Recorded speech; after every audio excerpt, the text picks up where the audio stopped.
Երևանի Սուրբ Գրիգոր Լուսավորիչ Մայր եկեղեցում մայիսի 4-ին նախագահությամբ ամենայն հայոց Գարեգին II կաթողիկոսի տեղի ունեցավ հոգեհանգստյան արարողություն ի հիշատակ Ճապոնիայի երկրաշարժի և ցունամիի զոհերի։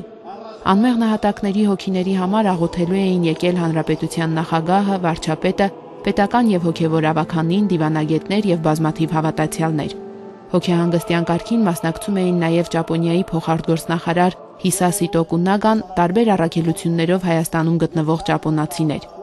Եղբորից օգնություն ստացած եղբայրը նման է ամուր քաղաքի, նա հզոր ու բարձր է, ինչպես հաստատուն թագավորությունը։ Սողոմոն իմաստունի այս առակով սկսեց վեհափառ հայրապետն իր խոսքը։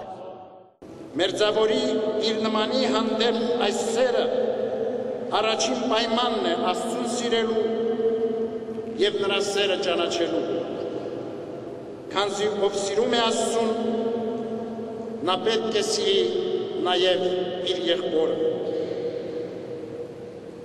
Ներկաները հոտնկայս աղոթեցին աշխարհը ցնծած աղետի հազարավոր անմեղ զոհերի հոգիների համար։ Հայաստանի պետական ակադեմիական երգչախմբի կատարմամբ հնչեցին հոգևոր երգեր։